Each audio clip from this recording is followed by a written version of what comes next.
Nous pensons connaître les obstacles au voyage vers l'étoile la plus proche, une distance de 40 000 milliards de kilomètres, des tempêtes de radiation, une vitesse insuffisante. Mais tout cela n'est que la partie la plus facile de l'histoire.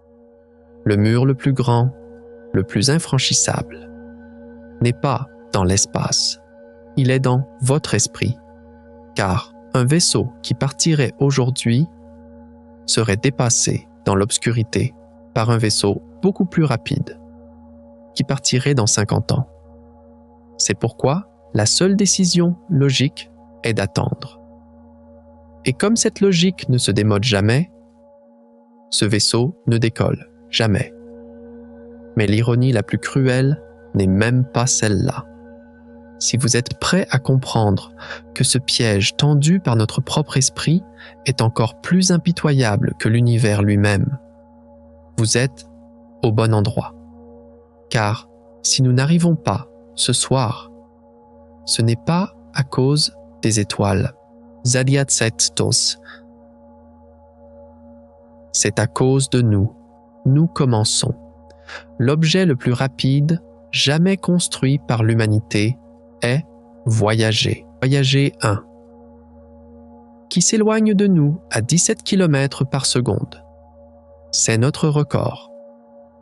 Mais, si vous dirigiez ce vaisseau record vers l'étoile la plus proche, il lui faudrait 73 000 ans pour y arriver. Voilà le paradoxe terrifiant. Même si nous augmentions notre vitesse, un unique grain de poussière dans le vide se transformerait en une bombe d'une puissance équivalente à des tonnes de dynamite. Et disons que vous surviviez, que vous y arriviez. Vous ne pourriez pas vous arrêter, car freiner est aussi impossible que d'accélérer. C'est pourquoi les plans les plus audacieux ne visent qu'à traverser le système stellaire en quelques heures à peine. Si la différence effroyable entre atteindre et arriver vous intrigue, rejoignez cette chaîne, car vous verrez comment la ligne d'arrivée s'éloigne à mesure que vous courez vers elle. Nous commençons. Le fait que le voyage dure 73 000 ans n'est que la partie émergée de l'iceberg. Ce chiffre est choquant. Mais ce qui est vraiment effrayant, ce sont les lois de la physique cachées derrière ce nombre, qui rendent le voyage impossible. Car se rendre à l'étoile la plus proche, ce n'est pas simplement aller d'un point A à un point B. C'est une guerre menée contre les règles les plus fondamentales de l'univers. Et le premier front de cette guerre s'ouvre sur un concept que la plupart d'entre nous ne comprennent pas vraiment. La distance. Tout le monde sait que l'étoile la plus proche est loin. Mais ce mot est si insuffisant qu'il en devient presque un mensonge. Faisons face à la réalité. Proxima du Centaure est à 40 000 milliards de kilomètres. Ce nombre ne veut rien dire. C'est juste un bruit insignifiant qui glisse sur votre esprit. Alors, transformons-le en quelque chose que vous pouvez ressentir. Imaginez que le Soleil soit un ballon de basket à vos pieds. À cette échelle, la planète Terre, où s'est déroulée toute l'histoire de l'humanité, n'est qu'un unique grain de sel roulant à environ 25 mètres de là, à l'autre bout d'un terrain de football. Chaque guerre, chaque amour, chaque empire a existé sur ce grain de sel.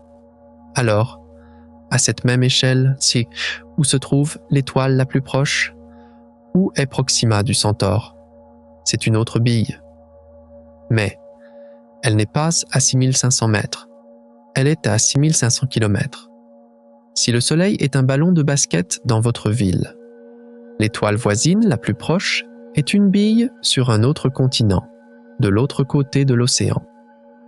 Et dans les milliers de kilomètres de vide entre les deux, il n'y a absolument rien. Pas d'autres ballons, pas d'autres particules, juste le vide. Voilà la véritable texture d'un court voyage vers notre plus proche voisin. Mais la distance croyez-le ou non, est l'obstacle le plus simple, le moins important de ce voyage. Le véritable cauchemar commence quand on essaie de franchir cette distance dans un délai raisonnable.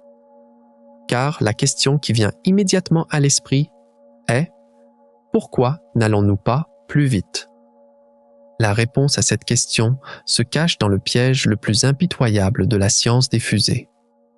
Pour pousser une fusée vers l'avant, il faut éjecter de la masse vers l'arrière.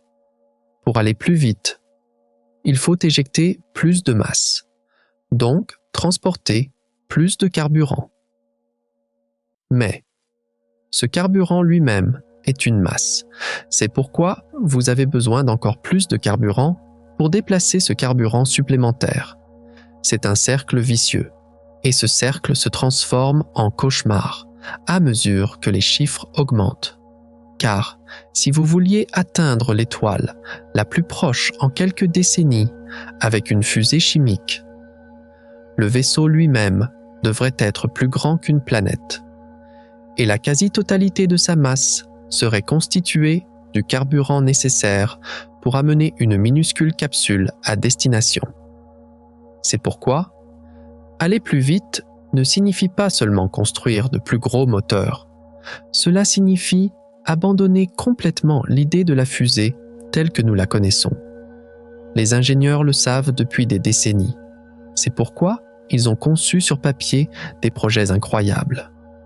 Le projet Daedalus des années 1970 était un vaisseau à fusion de la taille de la tour Eiffel. Il devait atteindre 12% de la vitesse de la lumière. Le voyage était réduit à 35 ans.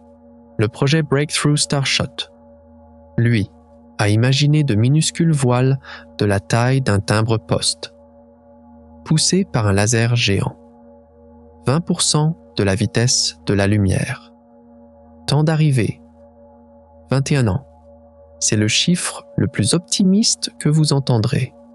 Et ce chiffre ne vaut que pour une mission transportant une caméra de la taille d'un timbre-poste. Et n'oubliez pas, aucun de ces vaisseaux n'a jamais été construit. Ce ne sont que des fantômes, qui n'existent que dans des équations. La réalité, c'est le voyage de 73 000 ans de voyagers. Une durée 10 fois plus longue que toute l'histoire humaine. Des premières peintures rupestres à aujourd'hui. Mais, disons que nous avons réussi l'impossible, que nous avons construit ce vaisseau atteignant 20% de la vitesse de la lumière. C'est à ce moment-là que vous vous heurtez à un deuxième mur, bien plus insidieux. Le vide interstellaire lui-même. Nous disons que l'espace est vide. Et c'est l'erreur la plus mortelle que nous faisons lorsque nous voyageons à grande vitesse. Car ce vide est à presque vide. Mais la différence entre presque et complètement est la différence entre la vie et la mort.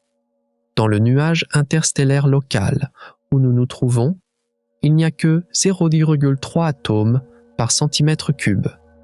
C'est un vide plus poussé que tout ce que nous pouvons créer en laboratoire sur Terre. Si vous flottiez lentement là-dedans, vous ne le remarqueriez même pas pendant 1000 ans.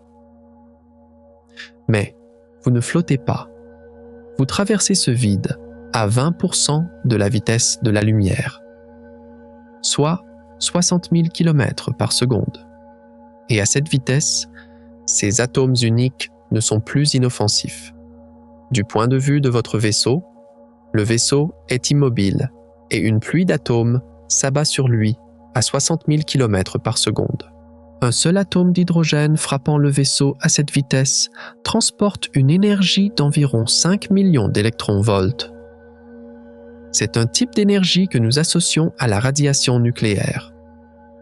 La face avant du vaisseau, chaque seconde du voyage, pendant des décennies, est bombardée sans interruption par une tempête de radiation.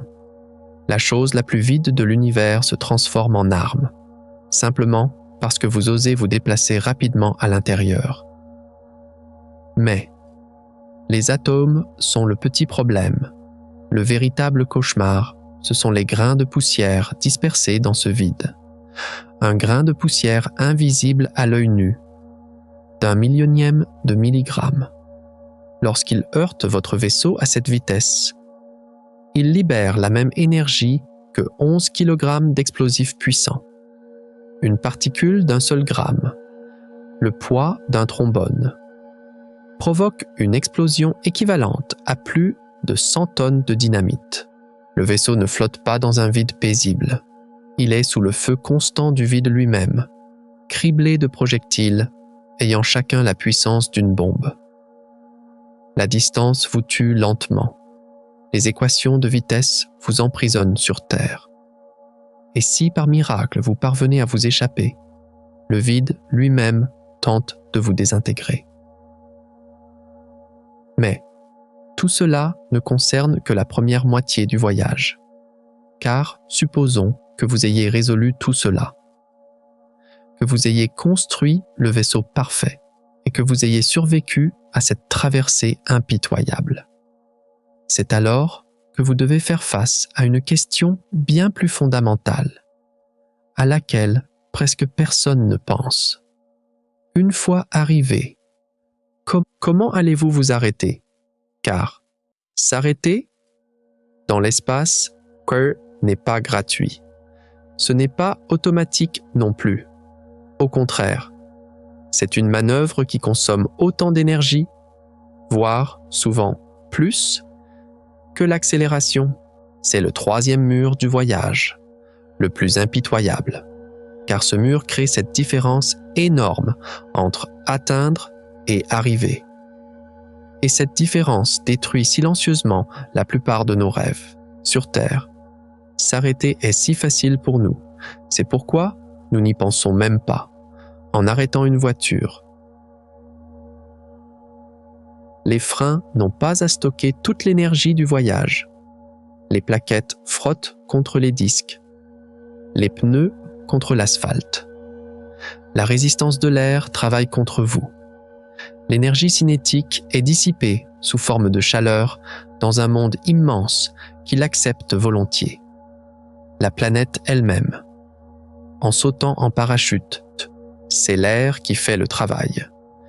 Toutes les méthodes que nous connaissons pour nous arrêter reposent sur quelque chose d'autre que nous-mêmes.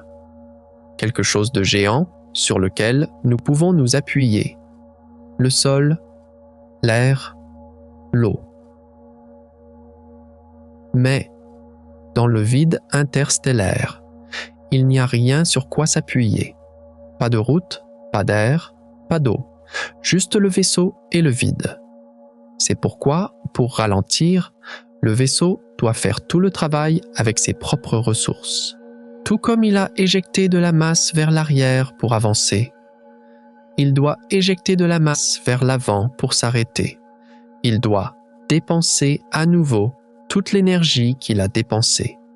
Et il doit transporter tout ce dont il a besoin pour le faire pendant tout le trajet. C'est là que les équations explosent. Il faut accélérer au départ le carburant nécessaire pour freiner à l'arrivée. Ce qui alourdit le vaisseau. Pour accélérer un vaisseau plus lourd, il faut plus de carburant, ce qui alourdit encore plus le vaisseau. Le problème s'auto-alimente et finalement, la taille du vaisseau devient impossible. Absurde. Transporter ses propres freins sur 4 années-lumière est tout simplement irréalisable pour les missions rapides. Alors, que font les conceptions les plus audacieuses à ce sujet? La plupart du temps, elles renoncent à s'arrêter. Rappelez-vous cette mission la plus optimiste? Breakthrough Starshot. 20% de la vitesse de la lumière. Arrivé en 21 ans. Mais, quand vous lisez les détails de ce plan, vous êtes confronté à une vérité silencieusement dévastatrice. Ces voiles n'ont aucun moyen de ralentir, aucun frein, aucun moteur. Elles sont poussées par le laser sur Terre, puis elles planent. Et lorsqu'elles arrivent à Alpha du Centaure, elles ne s'arrêtent pas, elles ne se mettent pas en orbite, elles ne s'attardent pas. Elle déchire tout le système stellaire en quelques heures seulement. Pensez-y. 21 ans de voyage, 40 000 milliards de kilomètres d'obscurité, et puis toute la destination. 2 soleils, une naine rouge et ce petit monde dont vous rêviez. Surgit du vide noir, remplit tout le paysage et disparaît en un après-midi.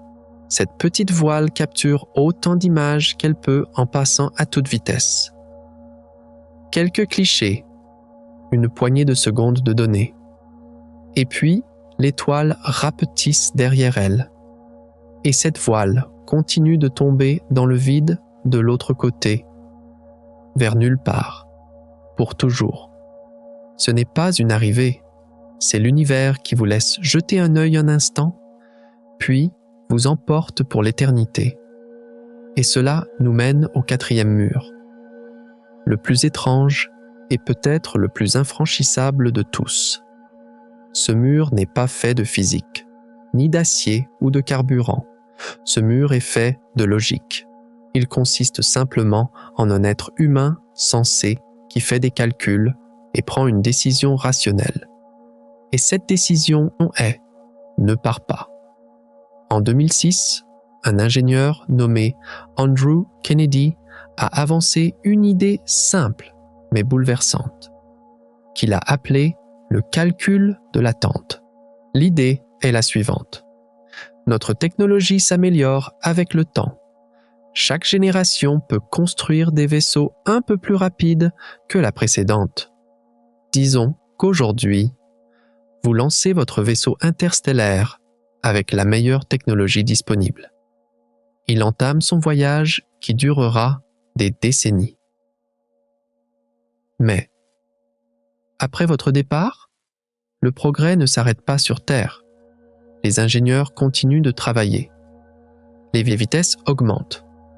Et quelques décennies après votre départ, quelqu'un construit un vaisseau beaucoup plus rapide que le vôtre. Il le lance, et comme ce vaisseau est plus rapide, il vous rattrape dans le vide obscur, vous dépasse et arrive à l'étoile avant vous. Vous avez passé tout votre voyage à être dépassé par un vaisseau parti bien après vous. En arrivant deuxième, vous trouvez là-bas vos propres petits-enfants qui vous ont dépassé pendant que vous dormiez dans le vide. C'est un échec. Mais la raison de cet échec n'est pas que l'étoile est trop loin ou que le voyage est trop difficile. Vous avez échoué parce que vous êtes parti trop tôt. C'est là que le piège se referme. Si partir aujourd'hui signifie être dépassé, alors quand faut-il partir? La réponse est d'une logique glaçante. Il faut attendre, pas seulement un peu, mais parfois des siècles. Car un vaisseau parti beaucoup plus tard et allant beaucoup plus vite arrivera plus tôt qu'un vaisseau parti maintenant. Le mouvement rationnel, le mouvement intelligent, celui qui amènera un passager à destination le plus tôt possible, est de ne pas partir encore. Et comme cette logique ne se démode jamais, la même chose sera vraie demain. Le développement continue. Un vaisseau lancé plus tard sera encore plus rapide. C'est pourquoi la chose la plus intelligente à faire est encore d'attendre un peu plus. La ligne du part maintenant se déplace constamment vers l'avenir, restant toujours un pas en avant. Chaque génération se tient à côté de son vaisseau interstellaire achevé, fait le même calcul honnête et arrive à la même réponse honnête. Pas encore. Attendez le meilleur vaisseau. Et ainsi, le lancement logique est toujours celui qui se fera plus tard. Et ce « plus tard » ne vient jamais. Et cette question, après ces 4 murs, révèle le plus grand, le plus sombre secret du voyage, la destination elle-même. Car nous avons toujours pensé que cette destination était une récompense, un refuge, une seconde terre. Mais, quand nos télescopes se sont tournés vers elle et que les données réelles ont commencé à arriver, nous avons compris que nous nous étions lourdement trompés. La fin du voyage n'est pas une délivrance, c'est le cauchemar lui-même, car ce monde en orbite autour de l'étoile la plus proche. Proxima b n'est pas une lueur d'espoir. C'est un cimetière. Lorsqu'il a été découvert en 2016, le monde scientifique a retenu son souffle. Sa masse était presque celle de la Terre. Et il se trouvait exactement à la distance parfaite de son étoile pour que l'eau liquide puisse exister, dans ce qu'on appelle la zone habitable. Sur le papier, tout était parfait. Cela aurait pu être la prochaine maison de l'humanité. Mais, en y regardant de plus près, ce rêve a viré au cauchemar, car Proxima b est si proche de son étoile que la gravité l'a verrouillé comme dans un étau. C'est une condition appelée verrouillage gravitationnel, et ses conséquences sont terribles. Une face de la planète est éternellement tournée vers son étoile. L'autre face est éternellement tournée vers l'obscurité. Il n'y a ni jour ni nuit, ni saison, juste un enfer brûlant d'un côté, torréfié par un soleil pâle suspendu immobile dans le ciel, qui ne se couche jamais, et de l'autre, un désert de glace noire, d'encre, gelé à une température proche du zéro absolu, qui n'a jamais vu la lumière de son étoile. Et entre ces deux enfers s'étend une étroite bande crépusculaire, où le soleil reste suspendu à l'horizon pour l'éternité. D'un côté, vous brûlez, de l'autre, vous gelez. Voilà les options que vous offre la planète habitable la plus proche. Mais, le plus terrifiant n'est même pas ça.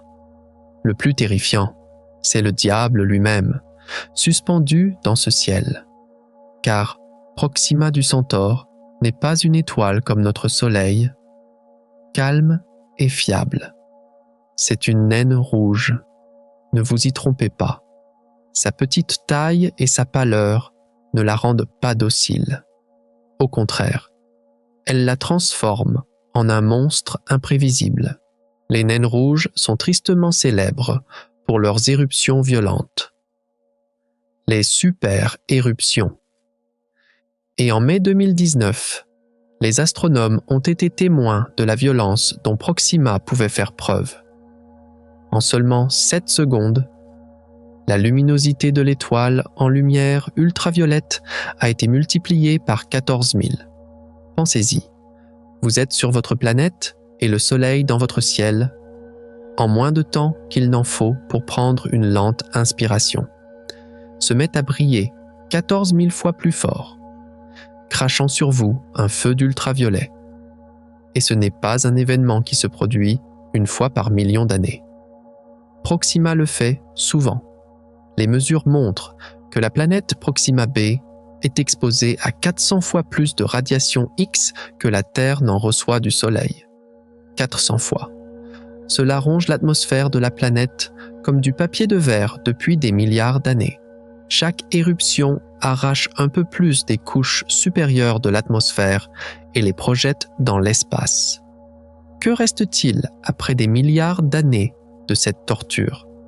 Très probablement, un monde nu, entièrement dépouillé de son atmosphère, réduit à de la roche brute et vulnérable, un squelette grillant sous les crises de colère incessantes de son étoile. Et maintenant, voici la vérité qui fait l'effet d'une douche froide. Ce scénario horrible n'est pas une malheureuse exception.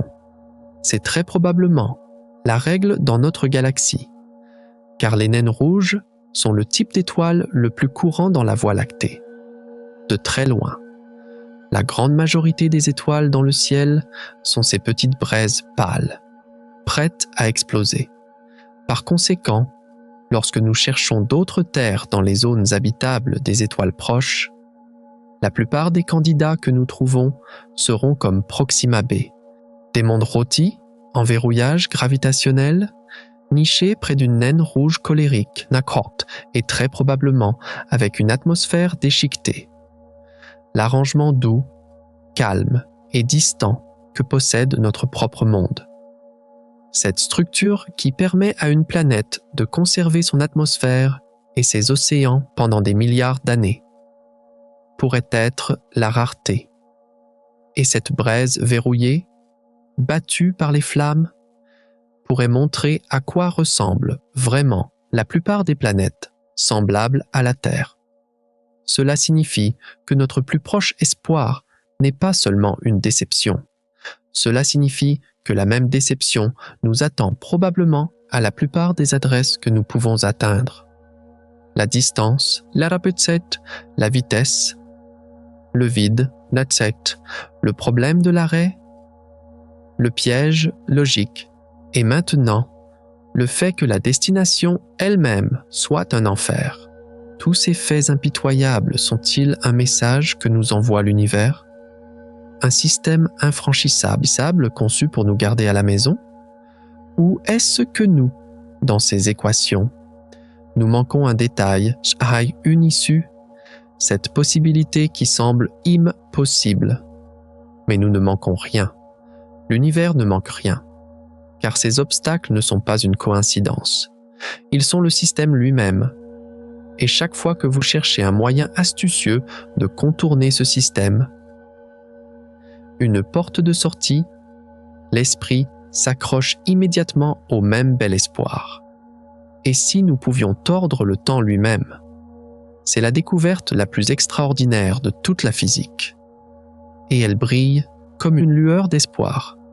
Le temps n'est pas le même pour tout le monde. Plus vous vous déplacez vite, plus votre propre horloge ralentit. Ce n'est pas de la science-fiction. C'est un fait prouvé, mesuré à de multiples reprises avec les horloges que nous plaçons dans les avions et les satellites. Si vous allez assez vite, vous pouvez traverser un vide immense en ne vieillissant que de quelques années.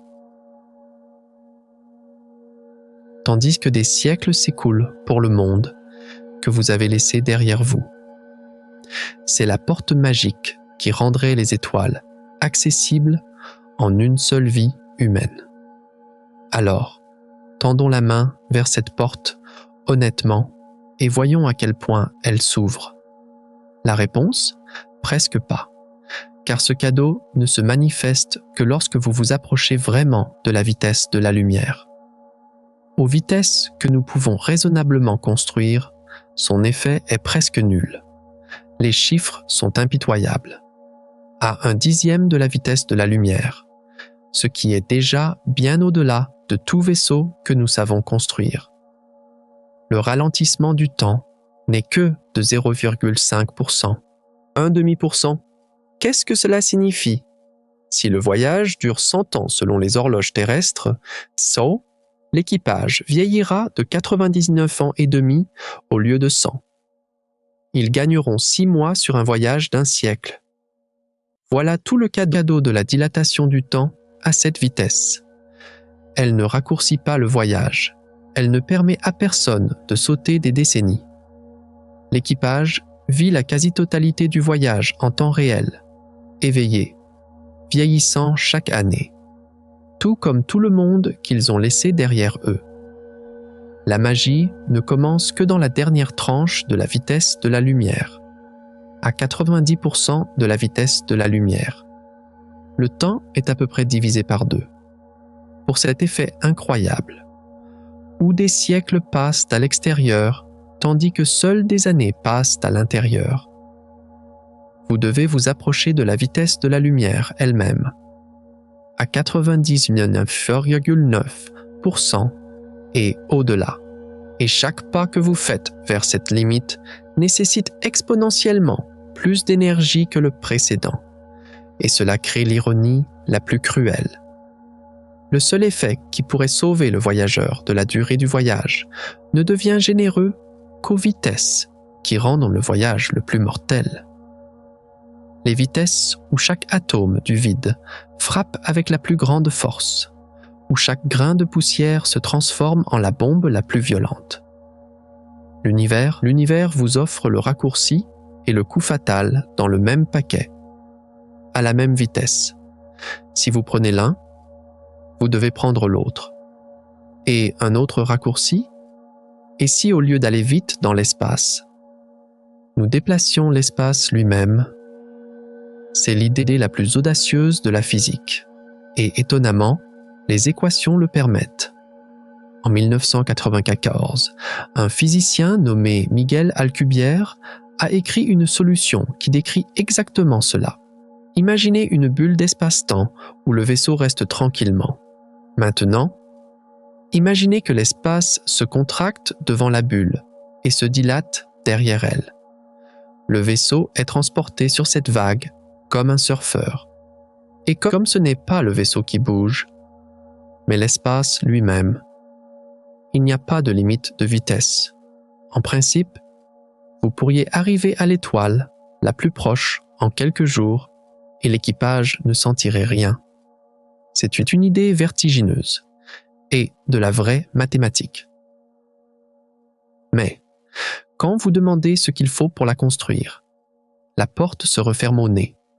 La conception d'Alcubierre nécessite quelque chose appelé énergie négative ou matière exotique. Un type de matière avec des propriétés que la matière ordinaire n'a pas.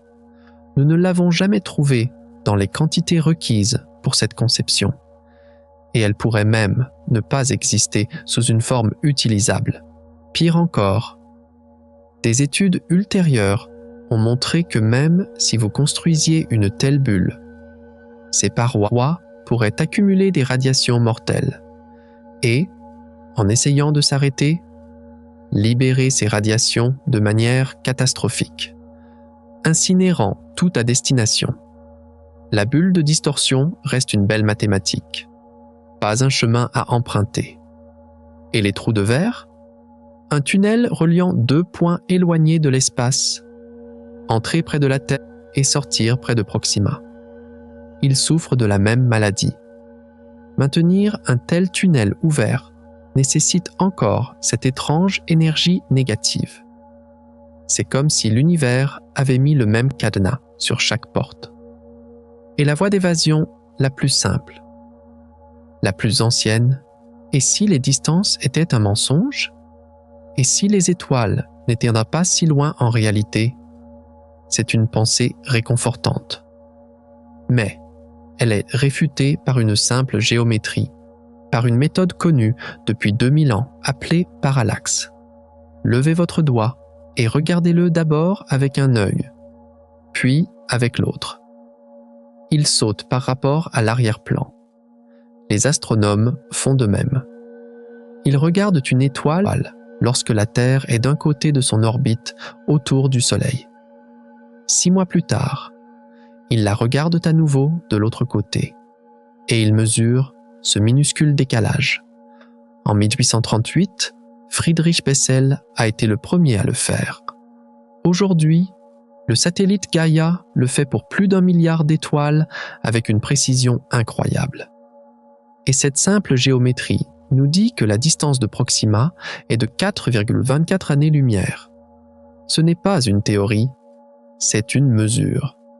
C'est pourquoi, chaque fois que nous imaginons un raccourci, chaque fois que nous cherchons une astuce, la physique nous donne la même réponse. La vitesse nécessaire pour tordre le temps vous tue. La matière nécessaire pour tordre l'espace pourrait ne pas exister. Et les distances sont douloureusement réelles. Toutes ces impossibilités nous amènent maintenant à la prochaine question logique. S'il n'y a pas de solution magique, alors quelles sont les vraies solutions d'ingénierie? Comment prévoyons-nous réellement de construire les vaisseaux, les moteurs, les boucliers qui résisteront à ces environnements impitoyables? Alors, au milieu de ces équations impitoyables, quelle porte réaliste les ingénieurs forcent-ils? Quand il n'y a pas de solution magique, vers quelle machine l'intelligence humaine se tourne-t-elle? Il est temps de quitter le rythme effréné des découvertes choquantes pour descendre dans la mécanique froide, dure et honnête des conceptions qui tentent de rendre ce voyage incroyable possible. Car, oui, les murs sont hauts. Mais nous n'avons jamais cessé d'essayer de les escalader. Et ces tentatives se divisent dans 3 approches fondamentales. La force brute, l'atsa, emporter une étoile avec soi et surfer sur la lumière. La première approche, la plus fondamentale, est celle que nous connaissons tous. Les fusées. Mais, à l'échelle interstellaire, les fusées que nous connaissons ne sont pas une solution. Elles sont une prison. La logique est simple. Pour pousser quelque chose en avant, vous jetez quelque chose vers l'arrière.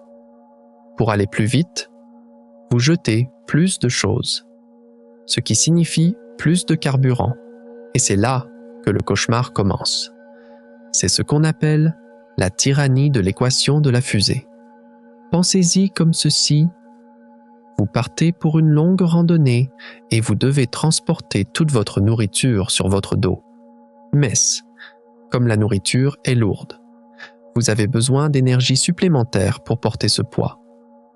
Donc, de nourriture supplémentaire. Pour porter cette nourriture supplémentaire, encore plus de nourriture. Très vite. Votre sac à dos devient si lourd que vous ne pouvez plus faire un pas. C'est exactement la situation à laquelle les fusées chimiques sont confrontées pour aller vers les étoiles.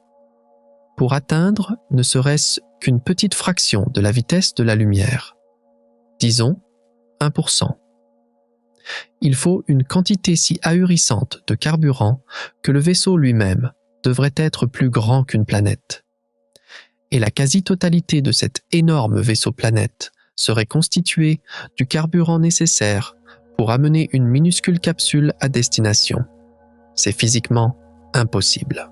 C'est pourquoi des missions comme Voyager n'utilisent leur fusée que pour s'échapper de notre planète, puis se propulsent vers l'extérieur en utilisant la gravité des planètes géantes comme une fronde pour gagner de la vitesse.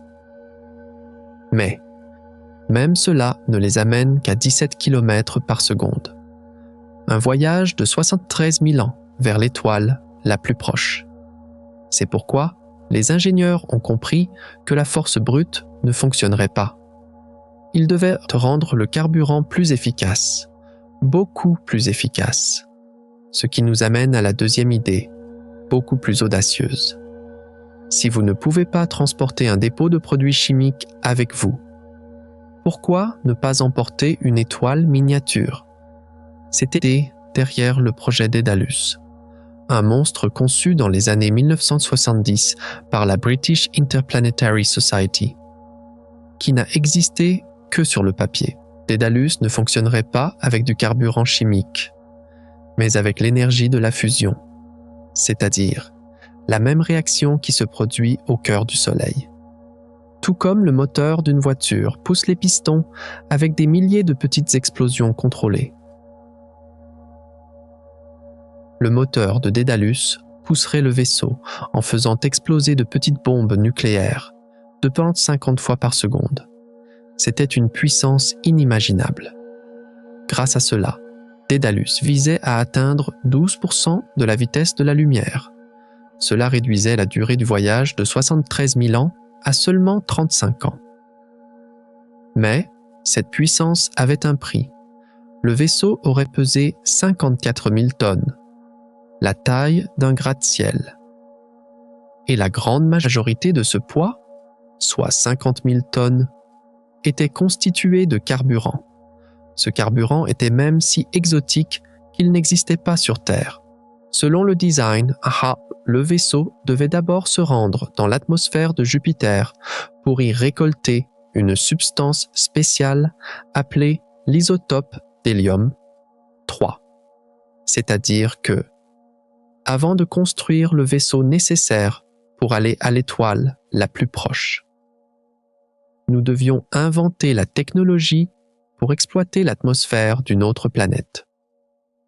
Le projet Daedalus était une rébellion contre la tyrannie de l'équation de la fusée.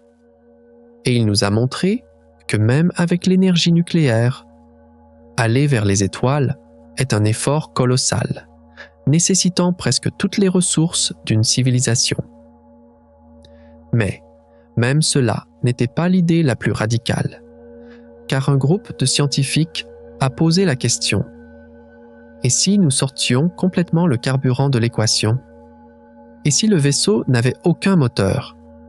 C'est la vision à couper le souffle du projet Breakthrough Starshot. Il n'y avait qu'un seul moyen d'échapper à la tyrannie de la fusée et à la masse énorme de Daedalus.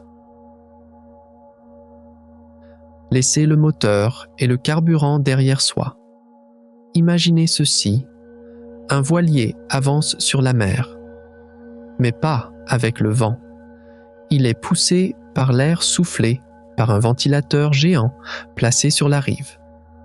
Dans le projet Starshot, ce ventilateur est un réseau de lasers géants de 100 gigawatts de puissance, construit sur Terre ou en orbite.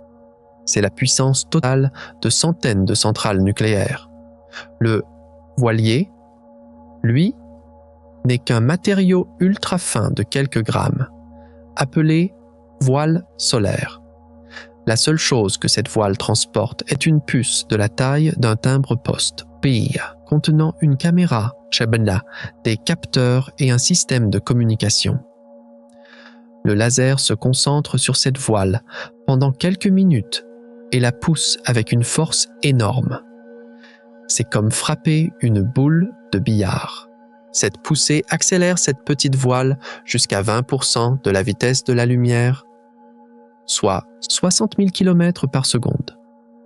Grâce à cela, le voyage vers l'étoile la plus proche ne prend que 21 ans. C'est la plus grande victoire contre l'équation de la fusée, car le vaisseau ne transporte pas de carburant. Mais cette victoire s'accompagne du plus grand sacrifice. Le vaisseau ne transporte presque rien, et plus important encore, comme Daedalus, il n'a pas de frein. Il ne peut que passer à toute vitesse à côté de sa destination. Les fusées chimiques nous gardent à la maison. Les vaisseaux à fusion promettent des voyages massifs de plusieurs décennies. Les voiles laser nous donnent à la vitesse mais nous privent de l'arrivée. Comme vous le voyez, chaque solution crée sa propre impossibilité. Mais tous ces moteurs et systèmes de propulsion ne sont qu'une partie de l'histoire, car supposons que nous ayons construit l'un de ces vaisseaux. Il est sur la rampe de lancement. Mais le vaisseau lui-même, comment résistera-t-il au voyage impitoyable qui durera 4 années-lumière? Car le moteur n'est que la moitié de l'équation. L'autre moitié est de savoir comment ce que ce moteur est. Le premier moment épique est ce soleil immobile dans le ciel. Mais ce n'est pas un soleil, c'est un dragon, et il ne dort jamais. Proxima du Centaure est une naine rouge, donc petite et pâle. Sa température de surface n'est que de 3000 Kelvin, la moitié de notre Soleil. Mais cela ne signifie pas qu'elle est faible. Cela signifie qu'elle est instable. Une naine rouge est comme une soupe épaisse qui bout dans une casserole. Tout son corps se retourne lentement, ce qui tord son champ magnétique en nœuds incroyablement complexes, comme des élastiques, et quand ces nœuds se brisent, ils libèrent l'énergie accumulée dans des explosions massives et soudaines, des super éruptions. Et cette éruption que nous avons vue en mai 2019 n'était pas une exception. C'était juste une que nous avons pu attraper. 7 secondes. En seulement 7 secondes, l'étoile est devenue 14 000 fois plus brillante en lumière ultraviolette. C'est comme si, par une journée d'été sur Terre, le soleil dans le ciel devenait soudainement 14 000 soleils. Cette éruption était si puissante que la dose de radiation frappant la surface de la planète, en orbite, en un seul événement, était des milliers de fois supérieure à la dose mortelle pour un humain. Toute forme de vie qui aurait pu se trouver à la surface de la planète à ce moment-là aurait été instantanément stérilisée. Mais ce n'est qu'une seule explosion. Cette planète, pendant des milliards d'années, a vécu cet enfer à de multiples reprises, peut-être des millions de fois. Quel genre de monde cela crée-t-il? Quel genre de surface cela laisse-t-il?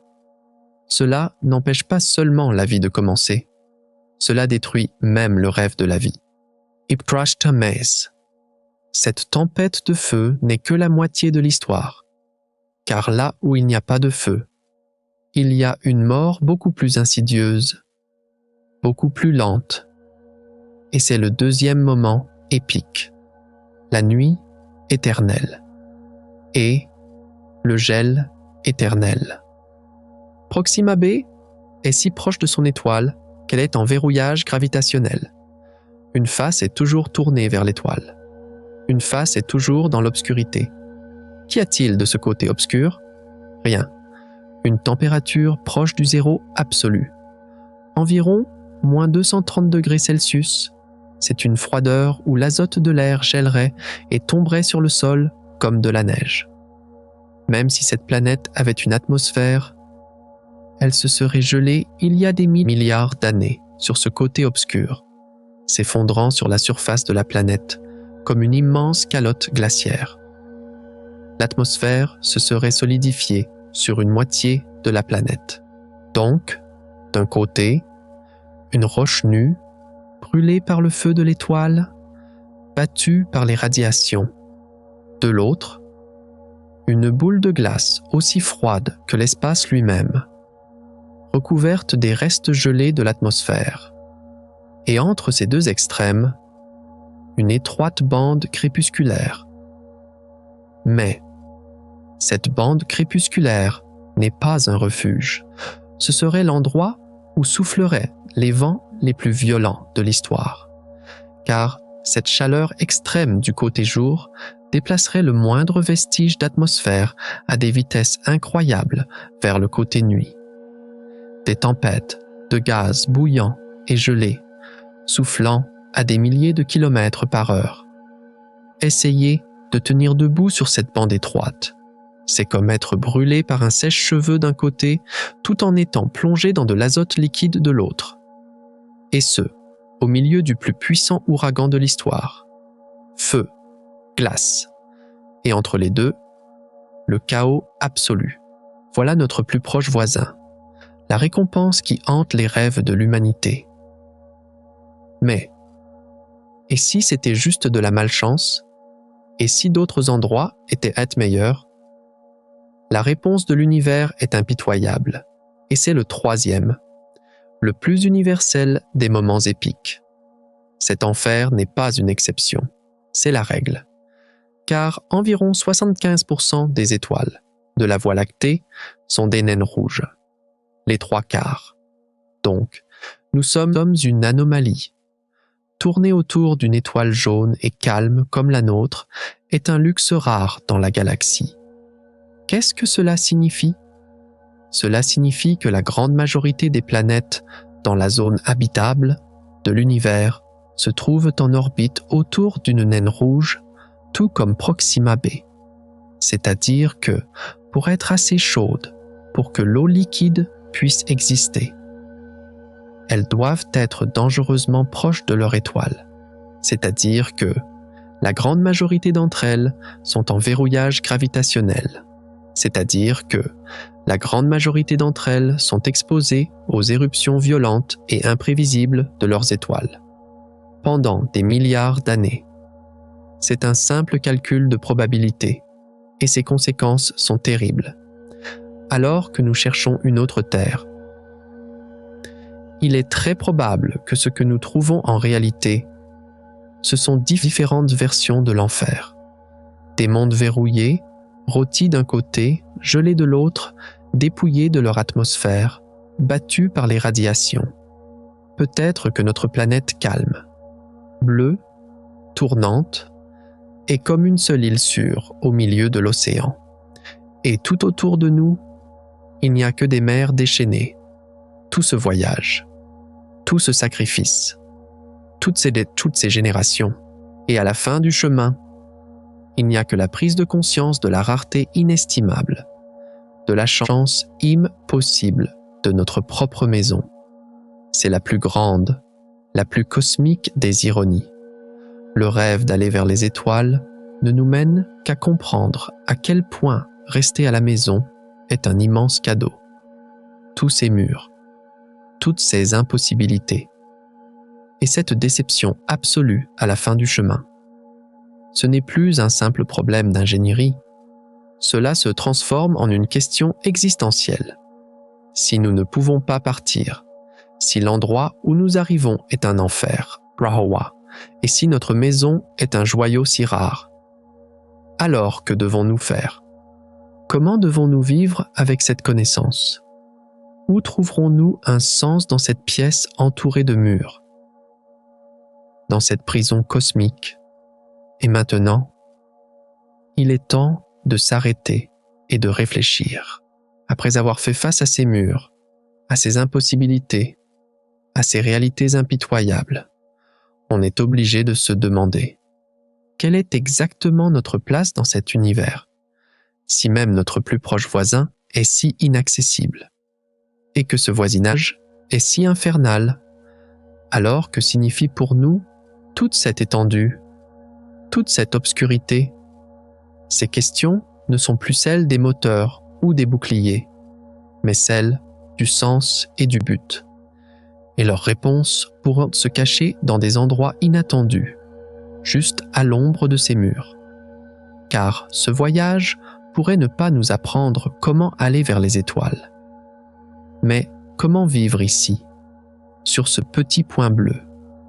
Commençons par le contraste le plus fondamental, l'abîme gigantesque entre atteindre et comprendre.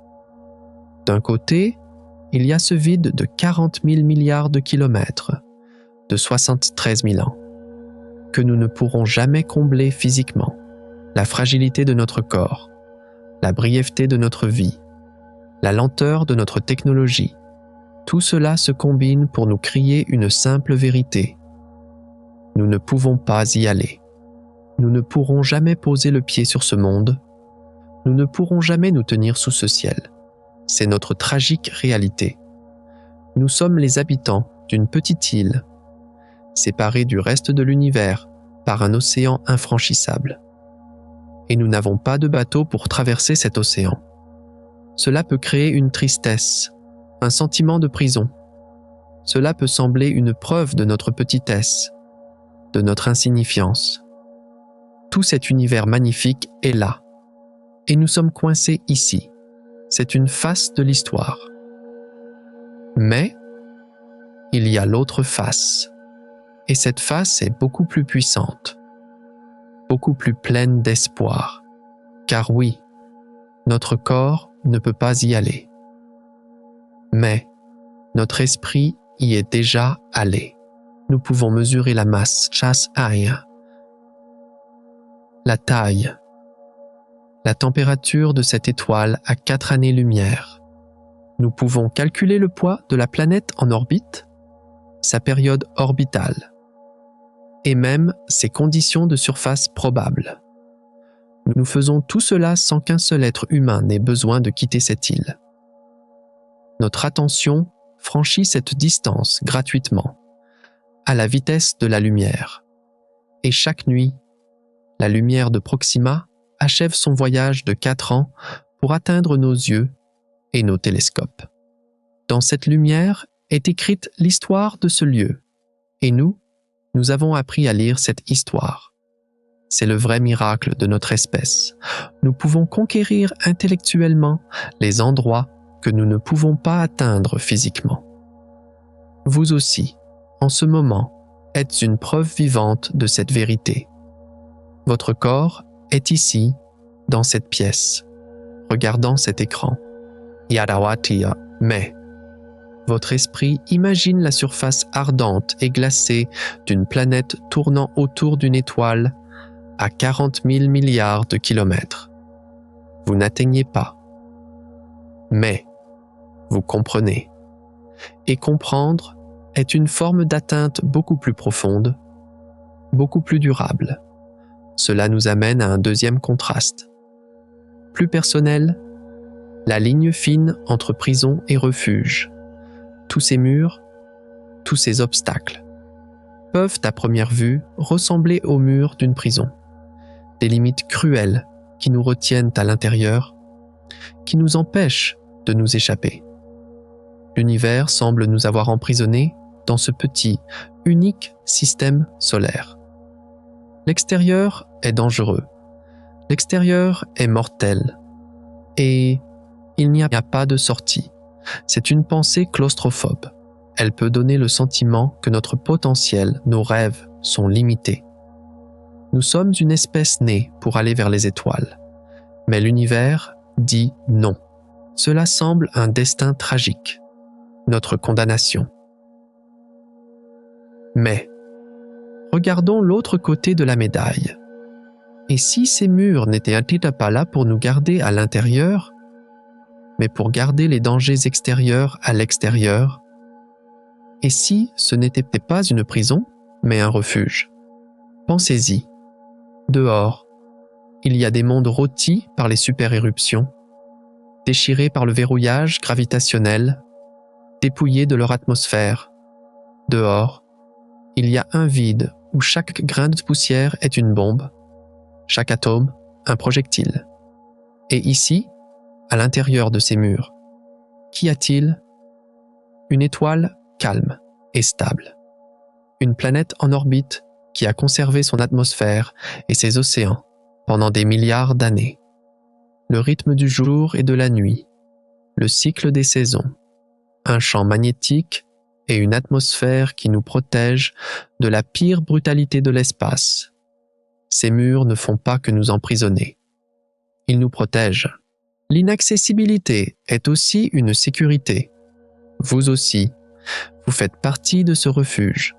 Chaque fois que vous respirez, vous inhalez une atmosphère qui n'existe nulle part ailleurs, créée par l'histoire chanceuse de cette planète sur des milliards d'années. Le sol sous vos pieds est un port tranquille, protégé du chaos du reste de l'univers. Peut-être que le fait que nous ne puissions pas atteindre les étoiles n'est pas une punition, mais une bénédiction. Peut-être que l'univers nous envoie le message le plus clair possible pour que nous apprécions le paradis incroyablement rare et précieux que nous possédons. Vous ne pouvez pas sortir, parce que dehors c'est l'enfer. Et vous êtes déjà au paradis. Et cela ouvre la porte à un troisième et peut-être le plus profond des contrastes. La différence entre l'absence de but et la direction. Toutes ces impossibilités peuvent sembler nous condamner à une existence sans but, si nous ne pouvons aller nulle part. Alors pourquoi nous efforçons-nous? S'il n'y a pas d'arrivée, quel est le sens du voyage? C'est un piège du nihilisme. Quand il n'y a pas de but, tout devient dénué de sens. C'est un sentiment de vide tragique, un haussement d'épaule cosmique. À quoi bon? Mais c'est confondre la destination et la direction. Une destination peut décevoir. Une fois arrivée, elle peut ne pas être comme vous l'attendiez, tout comme Proxima B. Mais une direction ne déçoit jamais, car une direction vous rappelle où vous êtes et où vous regardez. Et l'étoile la plus proche, par son inaccessibilité, nous offre non pas une destination, mais une direction. C'est notre boussole cosmique. Elle ne nous montre pas seulement où nous sommes, mais aussi à quel point nous sommes petits, à quel point nous avons à apprendre, à quel point nous devons nous interroger.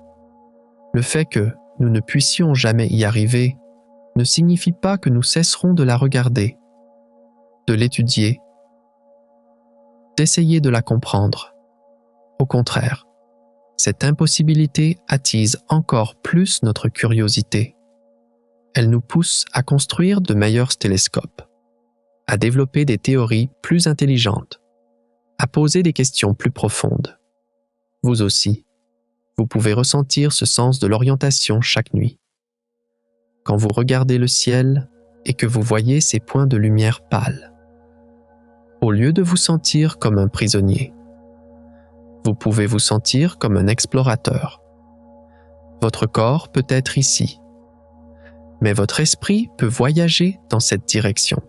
Cette inaccessibilité n'est pas une source d'absence de but, mais une source d'inspiration infinie. Elle nous enseigne que la connaissance elle-même peut être une récompense plus précieuse que l'arrivée. Nous n'arriverons peut-être jamais. Mais nous regarderons toujours. Et regarder, c'est déjà une forme de voyage, peut-être la plus significative de toutes. Et ce regard, ce voyage intellectuel, nous amène à un autre contraste, peut-être le plus troublant. Un dilemme qui est à la fois la plus grande force de notre espèce et son plus grand piège. L'impatience et le progrès. Pensez-y. Une partie de nous porte le désir d'aller vers les étoiles comme l'une de nos pulsions les plus primitives, les plus profondes. Explorer, aller, voir. C'est le même feu qui nous a fait sortir d'Afrique et nous a répandus sur le monde entier. Et ce feu nous chuchote « pars maintenant », même si cela prend 73 000 ans avec notre vaisseau le plus rapide. Même si cela prend des milliers d'années avec un vaisseau générationnel. L'important est de partir, d'être en route. C'est notre impatience tragique. Nous cherchons le sens dans l'action présente. Mais, ensuite, l'autre partie de nous intervient, notre côté rationnel, calculateur, optimiseur, et ce côté met devant nous cette équation froide et impitoyable d'Andrew Kennedy. Cette équation nous dit « Attends, car la technologie progresse, les vitesses augmentent. Un vaisseau qui part aujourd'hui sera dépassé par un vaisseau qui partira dans 50 ans. C'est pourquoi la stratégie intelligente, rationnelle, et même celle qui arrivera le plus tôt à destination, est d'attendre. C'est le plus grand paradoxe de notre espèce. Ce désir d'explorer qui nous rend humains est en fait le mouvement le plus stupide, et ce calcul rationnel qui nous rend semblables à des machines est le mouvement le plus intelligent. Et ce mouvement intelligent nous garde à la maison pour toujours. Vous aussi, vous avez vécu de petites versions de ce piège dans votre propre vie. En achetant un nouveau téléphone, quand vous pensez « devrais-je attendre le prochain modèle ?», vous exécutez exactement cette équation. Mais, à l'échelle interstellaire, ce n'est pas une indécision personnelle. C'est un blocage qui détermine le destin d'une espèce. Nous sommes assez passionnés pour partir, mais assez intelligents pour ne pas partir. Et, entre les deux, nous attendons pour toujours sur la rampe de lancement. Cet état d'attente nous amène à un prochain contraste, encore plus fondamental. La nature de notre solitude et de nos liens. Quand nous regardons l'univers, la première chose que nous ressentons est une solitude écrasante, entre nous et notre plus proche voisin à 40 000 milliards de kilomètres. Il y a un vide presque absolu. Et même ce voisin nous est hostile. C'est l'isolement tragique de notre espèce. Nous sommes une île seule dans un océan cosmique, incapable de communiquer vocalement avec aucune autre île. Cette solitude peut nous pousser à aller encore plus loin, à briser ce silence, à crier « Y a-t-il quelqu'un ?» Mais, ensuite, la même science nous montre l'autre côté de la médaille. Oui, il y a des vides immenses entre les étoiles. Mais, ici, sur cette planète, tout est incroyablement connecté. Vous, en ce moment, êtes composé d'atomes forgés au cœur d'une étoile il y a des milliards d'années. L'eau que vous buvez est la même que celle que buvaient les dinosaures. L'air que vous respirez a été produit il y a des milliards d'années par les plus anciennes forêts de la planète. Nous faisons partie de la biologie, Jaco, de la chimie, de l'histoire de cette planète. Nous ne sommes pas séparés les uns des autres, et nous ne sommes pas seulement liés les uns aux autres, mais à cette planète elle-même. Ces étoiles inaccessibles ne nous montrent pas à quel point nous sommes seuls, mais à quel point nous sommes nombreux et interconnectés, ici, sur cette île. Le vide extérieur rend ce réseau incroyablement complexe et précieux à l'intérieur encore plus brillant. Vous aussi, vous faites partie de ce réseau. Votre existence dépend d'innombrables autres existences sur cette planète. Et ce lien est beaucoup plus fort, beaucoup plus réel que ce vide interstellaire. Peut-être que l'univers nous dit ceci. N'essayez pas de combler le vide entre les étoiles. Comblez les vides entre vous. Car le véritable univers Sapachans, le véritable continent à explorer, Nadeyas, c'est vous, les uns pour les autres. Cette prise de conscience nous amène à la plus grande ironie de l'histoire humaine, à un dernier contraste, l'adieu et le retour. Toutes nos histoires, tous nos mythes, sont basés sur un héros qui quitte la maison, vit des aventures, puis revient changé, plus sage. Le sens du départ est toujours caché dans le retour. Mais le voyage interstellaire fait voler en éclats cette structure narrative la plus fondamentale. Car dans ce voyage, il n'y a pas de retour. Il n'y a pas de maison où revenir après un voyage de 73 000 ans. Même après un voyage de 35 ans, quand vous revenez, tous ceux que vous connaissiez sont soit morts, soit vieillis au point d'être méconnaissables. C'est une vérité tragique. Partir, c'est partir pour toujours. Ce n'est pas un adieu, c'est une suppression. Au moment où vous partez, votre existence dans le monde que vous laissez derrière vous prend fin. Mais, ici aussi, dans cette vérité cruelle, se cache une beauté inattendue. Car s'il n'y a pas de retour, alors, une seule chose reste importante. Ce que nous avons ici, en ce moment. Si cette planète n'est pas une escale que nous pouvons quitter puis retrouver, alors c'est notre seule et unique destination finale. Nous sommes déjà arrivés. Notre aventure n'est pas de conquérir des mondes lointains, mais de comprendre et de protéger ce monde. Les étoiles inaccessibles nous rappellent que l'aventure n'est pas quelque part là-bas, mais juste ici, sous nos pieds. Vous aussi, vous êtes au cœur de cette aventure. Chaque jour, vous vous réveillez en tant que partie de cette planète incroyablement rare et précieuse. Et savoir qu'il n'y a nulle part où revenir rend cet endroit encore plus précieux. Ce n'est pas une prison. C'est notre plus grand trésor. Et le fait que nous ne puissions pas le quitter est peut-être le plus grand cadeau que l'univers nous ait fait pour que nous le protégions. Atteindre et comprendre, prison et refuge, impatience et progrès, solitude et lien, adieu et retour. Tout ce voyage philosophique nous montre une vérité aussi grande que l'univers lui-même. Le voyage vers les étoiles est en fait un voyage en nous-mêmes. Les murs nous montrent nos limites. Et lorsque nous comprenons nos limites, nous commençons à comprendre qui nous sommes.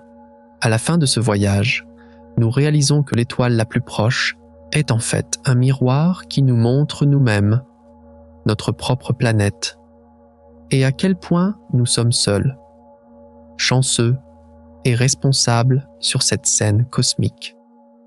Maintenant, quand nous regardons ce point rouge pâle, nous ne voyons plus seulement un objectif inaccessible, nous voyons notre propre reflet. Mais tout cet effort de signification, toute cette consolation philosophique, laisse derrière elle une seule question, peut-être la plus humaine.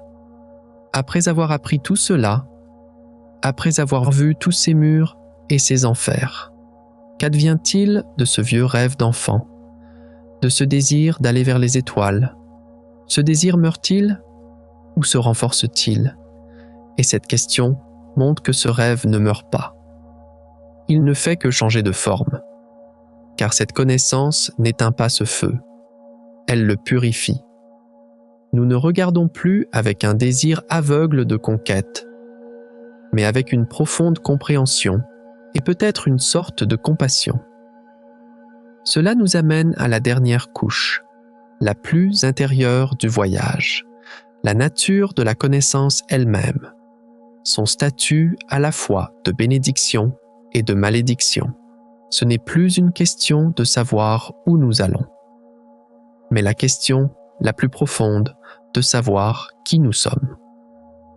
D'abord, nous sommes confrontés à ce contraste douloureux entre le poids de la connaissance et la légèreté de l'action. Pensez-y. Maintenant, nous savons. Nous savons à quel point le système stellaire le plus proche est impitoyable, à quel point le voyage est impossible, à quel point notre propre planète est rare. C'est une connaissance immense. C'est le produit de milliers d'années de curiosité de notre espèce. Mais que pouvons-nous faire de cette connaissance? C'est notre tragique réalité. Nous savons, mais nous ne pouvons pas changer. Nous ne pouvons pas arrêter les éruptions de Proxima du Centaure. Nous ne pouvons pas donner une atmosphère à cette planète. Nous ne pouvons pas réécrire les lois de la physique. Notre connaissance nous rappelle que nous ne sommes pas les maîtres de l'univers, mais seulement ses témoins, les plus attentifs, les plus perplexes. Cela peut créer un sentiment d'impuissance, comme si nous avions appris les plus grands secrets de l'univers, mais que nous avions les mains liées. C'est la malédiction de la connaissance. Comprendre, mais ne pas pouvoir intervenir. Mais, de l'autre côté de la médaille, il y a la plus grande bénédiction de la connaissance. Car oui, nos actions peuvent être limitées, mais notre compréhension est illimitée et cette compréhension nous donne le plus grand pouvoir, la perspective. Savoir que l'étoile la plus proche est un enfer nous fait ressentir la valeur de notre propre maison plus profondément que jamais. Connaître la durée du voyage de 73 000 ans nous fait comprendre la brièveté de la vie humaine et l'importance de ce que nous pouvons accomplir dans ce court laps de temps. Vous aussi, vous possédez ce pouvoir. Au moment où vous apprenez cette information, votre vision du monde change. Vous ne vivez plus seulement sur une planète. Vous savez que vous vivez sur l'un des joyaux les plus rares de l'univers. Cette connaissance peut changer vos actions. Ici, sur cette planète. Cette étoile inaccessible ne nous apprend pas comment changer là-bas, mais comment protéger ici. Le poids de la connaissance ne nous pousse pas à l'inaction, mais à la bonne action. Notre plus grande action n'est pas d'aller vers les étoiles, mais de prendre soin de cette étoile-ci. Cette perspective nous amène à un contraste plus profond sur la nature du temps. La brièveté de l'instant et la profondeur de l'instant. D'un côté, il y a l'étendue écrasante du temps cosmique. L'univers a 13,8 milliards d'années. Le système de Proxima a environ 5 milliards d'années. Et dans cet immense océan de temps, l'existence de toute notre espèce, même une seule vie humaine, est plus courte qu'un clin d'œil. C'est notre tragique réalité. Nous sommes temporaires. Nous n'existons sur cette scène cosmique que pour un instant, et cet instant est si court qu'il ne suffit même pas à envoyer un bonjour à notre plus proche voisin. Cela peut créer un sentiment d'insignifiance. Si nous sommes si brefs, quelle importance ont nos actions?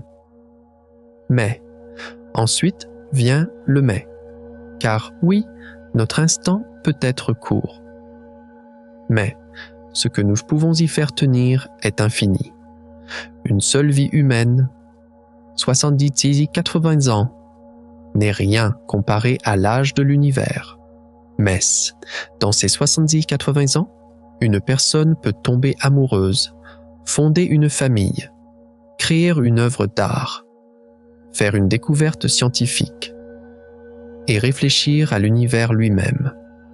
Ce bref instant, lorsqu'il est rempli de sens, devient plus grand que le temps. Cette étoile inaccessible nous enseigne que ce n'est pas la longueur du temps qui compte, mais sa profondeur. Une machine flottant dans le vide pendant 73 000 ans ne vit pas un seul instant significatif. Mais, vous, ici, en moins d'un millionième de ce temps. En réfléchissant à cette vidéo, en vous interrogeant sur la nature de l'univers, vous créez une profondeur que cette machine n'aura jamais. Vous aussi, vous faites partie de ce bref instant. Et comment vous remplissez cet instant dépend entièrement de vous.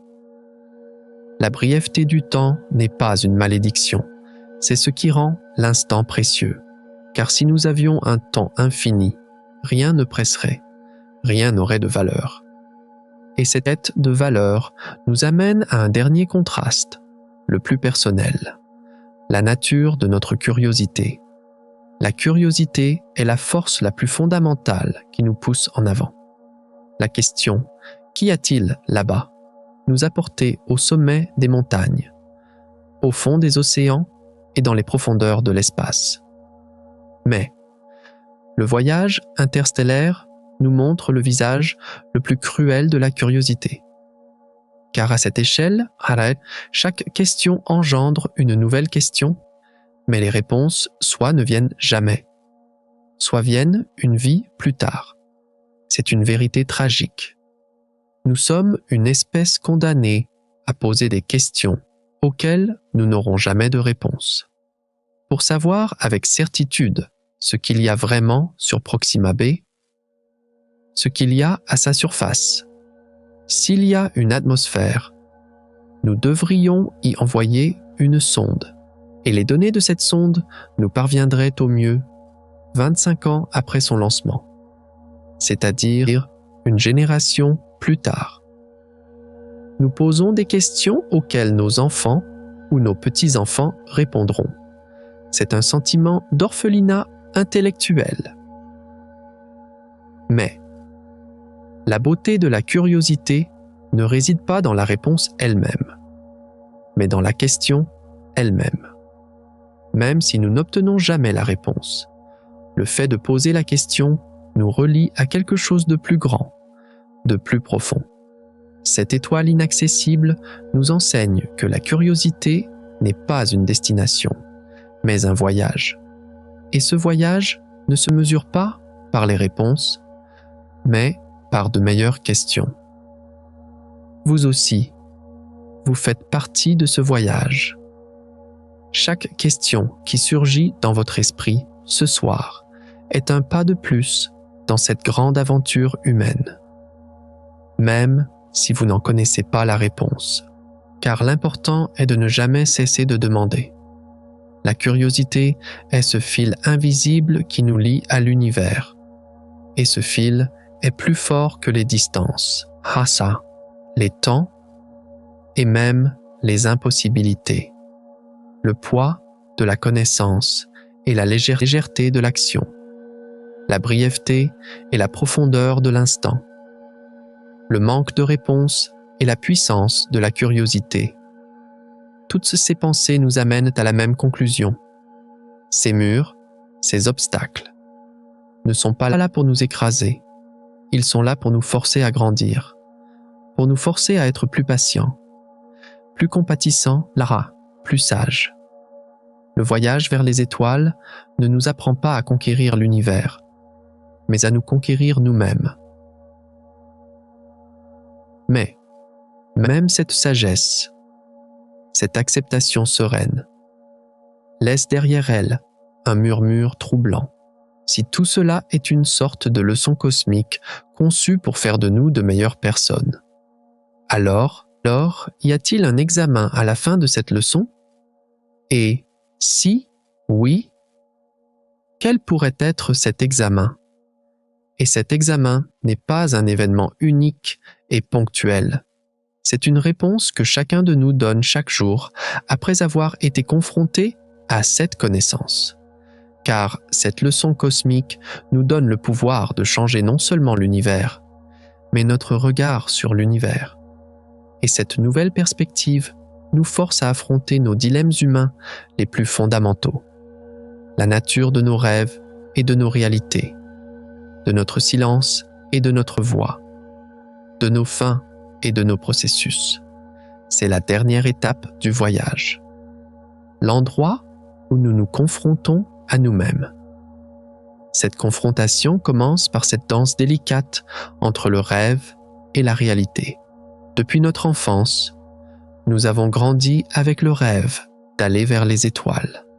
C'était notre imagination la plus brillante, la plus pure. Dépasser les frontières, trouver de nouveaux mondes. Ce rêve nous a inspirés, nous a motivés, a nourri notre science et notre art. Mais, ce soir, nous avons opposé à ce rêve le mur froid et dur de la réalité. Des voyages de 73 000 ans, des bombardements atomiques, des mondes infernaux rôtis par les flammes. C'est notre tragique réalité. Notre plus beau rêve pourrait être une fantaisie écrasée sous l'impitoyable loi de la physique. C'est une perte d'innocence, la mort d'un rêve d'enfant, et cela peut apporter une profonde tristesse. Mais, ce rêve est-il sans valeur parce qu'il est inaccessible? Non. Car le véritable but de ce rêve n'était pas de nous transporter physiquement vers les étoiles. Son véritable but était de transporter nos esprits vers les étoiles, de nous faire demander « et si ?», de nous pousser à construire des télescopes, à écrire des équations, à comprendre l'univers.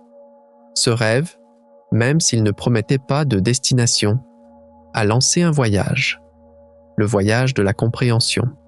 Et ce voyage nous a amenés là où nous sommes aujourd'hui. Vous aussi, vous êtes un héritier de ce rêve. Peut-être que vous n'irez jamais vers les étoiles. Mais, le fait que vous en sachiez tant sur elles, que vous y réfléchissiez, est une victoire de ce rêve. Car le rêve n'est pas mort. Il a seulement mûri.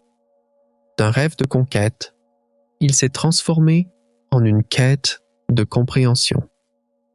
Cette quête de compréhension nous amène à la nature la plus fondamentale de notre relation avec l'univers.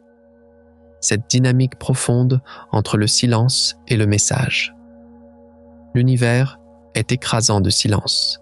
Ce vide de 40 000 milliards de kilomètres n'est pas seulement une distance. C'est aussi un abîme de communication. Un dialogue en temps réel est impossible. C'est la solitude tragique de notre espèce. Nous sommes une espèce qui se parle à elle-même dans une immense obscurité. Chaque message que nous envoyons est comme une note mise dans une bouteille et jetée à l'océan. Nous attendons sans savoir si la réponse viendra, ni même si le message est parvenu. Cela crée un sentiment de déconnexion, d'isolement.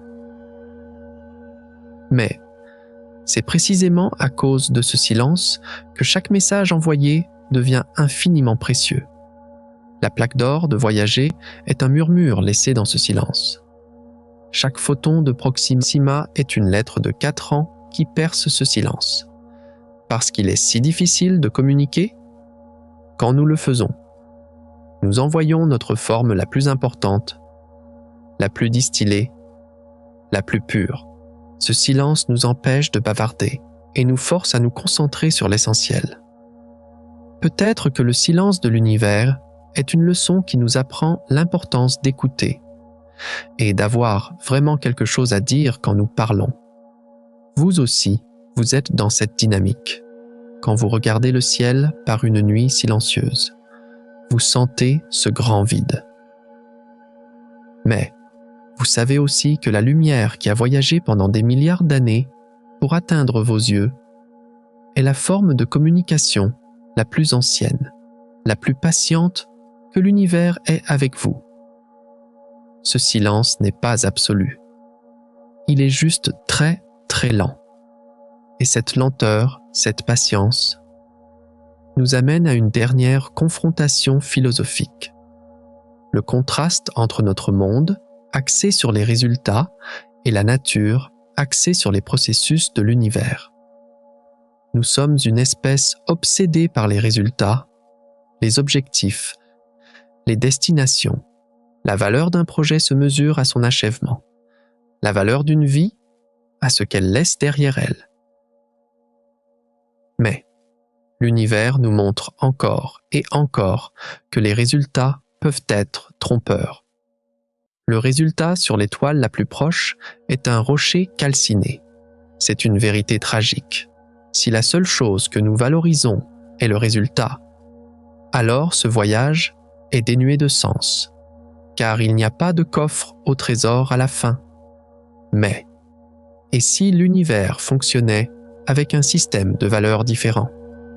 Et si l'important n'était pas où vous arrivez, mais ce que vous devenez en y allant? La beauté est précisément là. Le fait que nous ne puissions pas aller à Proxima nous force à réfléchir au processus pour y aller. Qu'avons-nous appris au cours de ce processus? Quelle technologie avons-nous développée? Qu'avons-nous découvert sur nous-mêmes? Le fait que le résultat soit une déception ne rend pas le processus sans valeur. Au contraire, il fait du processus la seule chose de valeur. C'est aussi une métaphore pour la vie elle-même. Vous aussi, vous pouvez voir votre vie comme une course pour atteindre une série d'objectifs. Ou vous pouvez la vivre comme un processus, où chaque instant, chaque apprentissage, chaque erreur a sa propre valeur. Cette étoile inaccessible nous donne la plus grande leçon. L'arrivée est une illusion. La seule chose qui existe, c'est le voyage. Et la façon dont nous vivons ce voyage est plus importante que tout ce que nous pourrions trouver. Rêve et réalité, silence et message, résultat et processus. Toutes ces pensées, tout ce voyage philosophique, nous ont amenés à une nouvelle signification de cette phrase, simple et effrayante, du début. Vous n'arriverez jamais. Peut-être que ce n'est pas une malédiction, mais une bénédiction. Peut-être que le fait de ne jamais pouvoir arriver est ce qui nous pousse à chercher, à demander, à apprendre et à grandir pour toujours. Peut-être que l'arrivée est la fin du voyage. Et nous sommes une espèce dont le voyage ne devrait jamais se terminer. Maintenant, nous savons. Nous savons que l'univers ne nous offre pas une porte, mais un miroir. Nous savons que les plus grandes découvertes ne sont pas à l'extérieur, mais à l'intérieur. Nous savons que la planète la plus précieuse n'est pas celle où nous irons, mais celle sur laquelle nous nous tenons. Ce sombre voyage nous a ramenés au tout début, à notre maison. Il était mais et sein. Maintenant, nous la regardons avec des yeux différents, plus sages, plus reconnaissants, et peut-être un peu plus tristes. Nous sommes arrivés à la fin de notre voyage. Et maintenant, il est temps de rassembler tout ce que nous avons appris et de donner une dernière réponse, avec cette nouvelle sagesse, Sansats, à la question que nous avons posée au tout début. Et cet examen consiste peut-être à accepter la vérité la plus simple, la plus fondamentale. Nous sommes peut-être seuls dans cet univers. Au cours de ce long voyage, nous avons franchi les murs infranchissables de l'étoile la plus proche. Nous avons vu que ces murs n'étaient pas seulement faits de distance, mais aussi de vitesse, de vide et même de notre propre logique. Et nous avons appris que le monde derrière ces murs n'est pas un refuge, mais un enfer. Toute cette connaissance nous a ramenés à la simple question posée au début. Pourquoi n'arrivons-nous jamais? Nous savons maintenant que la réponse ne réside pas dans une seule raison, mais dans une chaîne d'impossibilités qui s'enchaînent. Car arriver n'est pas seulement parcourir une distance. Arriver, c'est survivre, pouvoir s'arrêter, ne pas attendre, et enfin trouver un endroit qui vaille la peine d'être atteint. Et l'univers semble avoir arrangé chaque partie de cette équation contre nous. Vous aussi, à la fin de ce voyage, avez peut-être atteint la plus grande sagesse. Vous avez compris que regarder les étoiles peut avoir un sens plus profond que de s'y rendre. Car ces lumières inaccessibles ne nous montrent pas à quel point nous sommes petits, mais à quel point cet endroit où nous nous tenons est inestimable. Si ce voyage vous a donné une nouvelle perspective sur votre place dans votre propre univers, sa casse, un j'aime et un abonnement aideront cette conversation à atteindre plus d'esprits curieux. Car tous ces murs, tout ce silence, nous laissent seuls face à la question la plus fondamentale, la plus troublante. Si l'univers est si grand et si vieux, et que nous vivons dans un paradis si rare, pourquoi n'entendons-nous la voix de personne d'autre? Ce voyage nous a appris que nous sommes à la maison. Mais il y a quelque chose que je ne vous ai pas dit. L'univers ne devrait pas être aussi silencieux. Il y a des milliards de planètes, des milliards de possibilités. Mais le ciel est silencieux. Alors, où est tout le monde? Dans notre prochain voyage, nous chercherons les réponses glaçantes derrière le plus grand silence de l'univers. Le paradoxe de Fermi. Êtes-vous prêt